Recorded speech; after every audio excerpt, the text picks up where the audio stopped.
Here's the start of a new project we got. We got a quad. It was on, you would have seen it on my 1,000 subscriber video. We got holes in the block, right, one right there, and we got two nasty ones right there.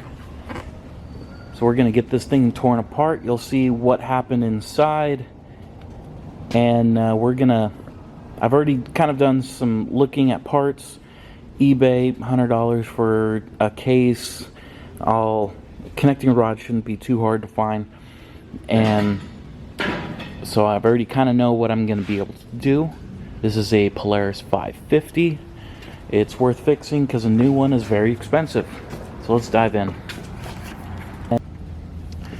We're going to start first with separating the transmission from the engine. Obviously here you've got fluid, but it's a dry belt, and then the engine is separate. There is a gasket, but I loosened it a little bit and then saw no oil came out, so I know they're either separated or completely empty.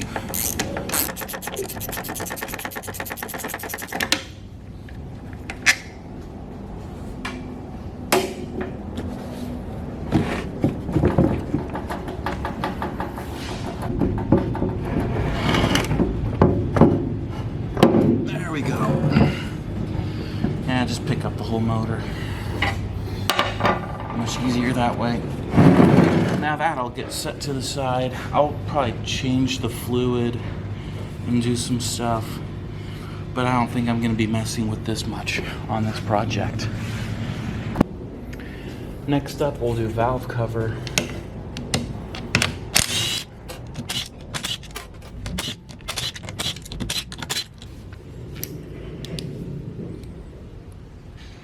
Cam chain looks fine. Obviously we're replacing it, but it's a little stretched out. But I don't know what's going on the bottom there yet. But just judging, yeah, cam chain is a little wore out. But there's more going on there than just that. Luckily these are adjustable rocker arms, so that makes things easier when we put it back together. We don't have to shim. That saves a lot of time there.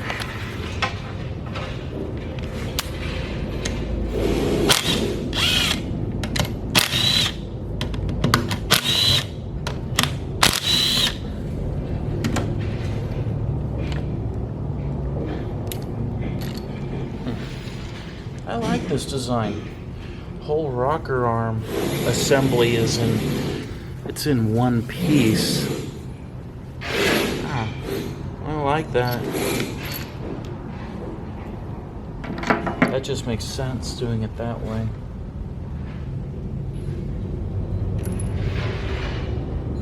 What dropped? Something made a clang.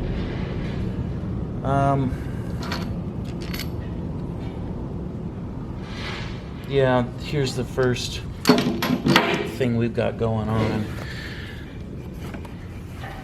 First up, compare one cam to the other. It's a little rough here. That's still smooth. Yeah, our rocker arm assembly is shot, at least this piece. I don't know if that's replaceable or what, but we definitely got a lot of damage here. So that happened. So the cam is done, rocker arm is done. So we'll keep going and see what's up. I'm gonna take the head off now. Yeah, I'm not sure. This is something new, at least on the camshaft. I didn't show taking this off. It's got a spring, it's got a lever. So I don't know, is that variable valve? Tiny, it can't be. It had this fancy sort of thing. I don't know if that's for oil flinging or windage or some sort of thing. I don't know. Yeah, I'm not sure what this is. Is it like auto decompression. It flies out, and then yeah, because maybe that'll keep the valve open, and then when you're running it flings out like that, and then this flattens out. So it could be auto decompression. Years ago I had a 2002 Yamaha 250 4-stroke, and it had manual decompression. You have to hit a lever to open up the valve so you can rotate the engine easily to put it in the correct position to start.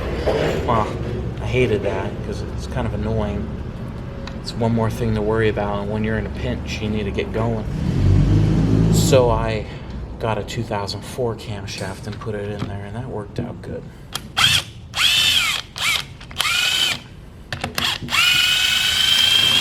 Oh, that's a long bolt. Yeah, I did break them already, so I know what I'm gonna find in here, just don't know exactly what it will look like.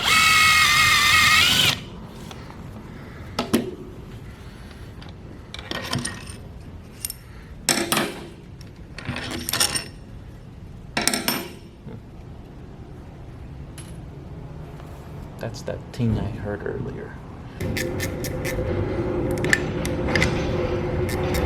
You know what I love about motorcycles is the engine's small, do the whole thing on the table. It's just kind of easy to work on. Where car motors, you need to have a lot of space.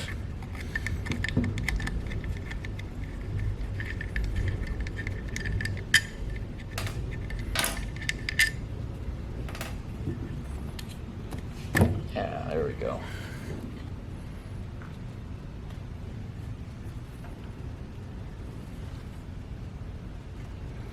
And a quick first look on the head. So drip water everywhere. Valves look fine, they don't look bent. So we're good there.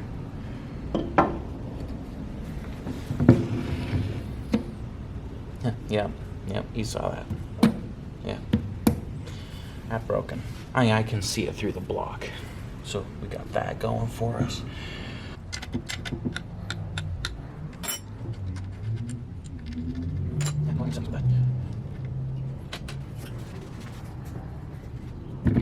That's the bolt on the backside here.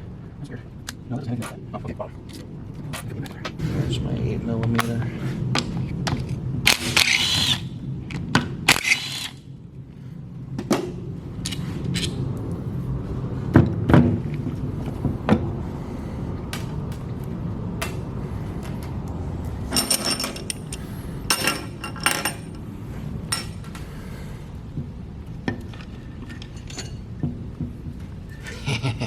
There we go.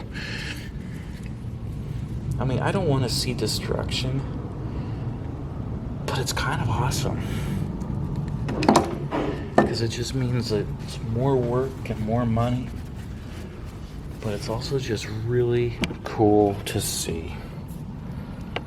Yeah, we're gonna need a new cylinder. This is just, it's just blown up. It's done. So you can bore these, but not this one. It's done. Could re-sleeve it, but no, the casting itself is just gone. Massive cracks. Connecting rod is, pieces.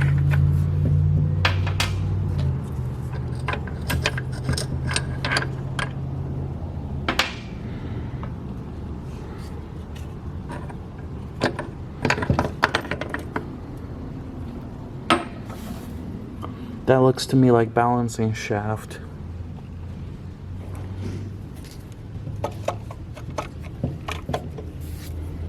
Yeah, so if you feel, obviously you can't feel, but you can see here that it seized, the bearing blew, and things went bad. Okay, well, that is more than just a case. I'm gonna see if I can find another motor and kind of piece that together. I'm not sure what I'm gonna do.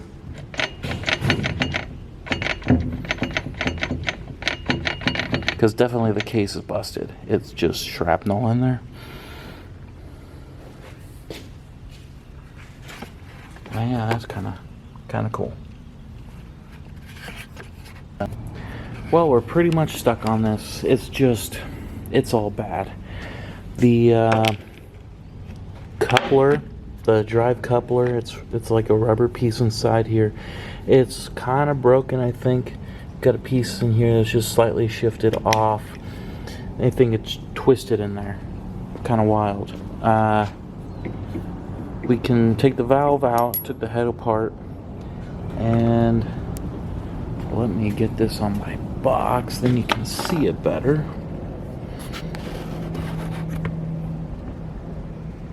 There you go. See how that's kind of, come on, focus better. There we go. See how that's concaved a little bit on the edges right there? Yeah, it's got dusted. It's no good. I could buy new valves. Let's see. Let's put this, who cares? Let's put the head like this. See all that wobble? Guides are shot. That is to be expected. So this thing is just done. We've got bearings popped sideways, case is cracked on the inside, everything is bad. We've got two balancers broken. There's a balancer there and there. So when you add it all up, if we were to buy everything through Polaris, we'd have a couple $1,000s here. It ain't worth it. So I think I'm gonna buy a motor off of eBay, a used one. Every part that you buy, as far as cylinders and stuff like that, there's no aftermarket. You have to get it from Polaris. So I'm gonna buy a used motor, sadly. We're gonna probably rebuild the top end, depending. I'll kind of do a little look when I get it. And there you go. There's some engine carnage for you. Got real. I'm gonna make this a separate video from the rest. So thanks for watching this one, and I'll see you guys later.